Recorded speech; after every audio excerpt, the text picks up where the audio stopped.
நீதிமொழிகள். என் மகனே, நீ உன் செவியை ஞானத்திற்கு சாய்த்து உன் இருதயத்தை புத்திக்கு அமைய பண்ணும் பொருட்டு நீ என் வார்த்தைகளை ஏற்றுக்கொண்டு என் கட்டளைகளை உன்னிடத்தில் பத்திரப்படுத்தி ஞானத்தை வா என்று கூப்பிட்டு புத்தியை சத்தமிட்டு அழைத்து அதை வெள்ளியைப் போல் நாடி புதையல்களை தேடுகிறது போல் தேடுவாயாகில், அப்பொழுது கர்த்தருக்கு பயப்படுதல் இன்னதென்று நீ உணர்ந்து தேவனை அறியும் அறிவை கண்டடைவாய். கர்த்தர் ஞானத்தை தருகிறார், அவர் வாயினின்று அறிவும் புத்தியும் வரும். அவர் நீதிமான்களுக்கென்று மெய்ஞானத்தை வைத்து வைத்திருக்கிறார். உத்தமமாய் நடக்கிறவர்களுக்கு அவர் கேடகமாயிருக்கிறார். அவர் நியாயத்தின் நெறிகளை தற்காத்து தம்முடைய பரிசுத்தவான்களின் பாதையை காப்பாற்றுகிறார்.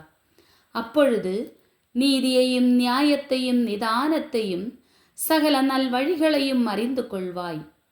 ஞானம் உன் இருதயத்தில் பிரவேசித்து அறிவு உன் ஆத்துமாவுக்கு இன்பமாய் இருக்கும்போது நல் யோசனை உன்னை காப்பாற்றும், புத்தி உன்னை பாதுகாக்கும்.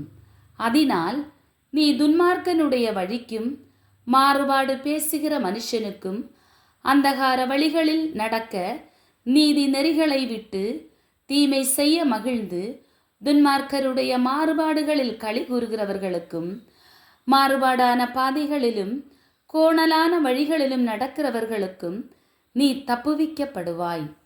தன் இளவயதின் நாயகனை விட்டு தன் தேவனுடைய உடன்படிக்கையை மறந்து இச்சகமான வார்த்தைகளை பேசும் அந்நிய பெண்ணாகிய பரஸ்திரிக்கும் தப்புவிக்கப்படுவாய். அவளுடைய வீடு மரணத்துக்கும் அவளுடைய பாதைகள் மரித்தோரிடத்திற்கும் சாய்கிறது. அவளிடத்தில் போகிறவர்களில் ஒருவனும் திரும்புகிறதில்லை, ஜீவ பாதைகளில் வந்து சேருகிறதும் இல்லை. ஆதலால் நீ நல்லவர்களின் வழியிலே நடந்து நீதிமான்களின் பாதைகளை காத்து கொள்வாயாக.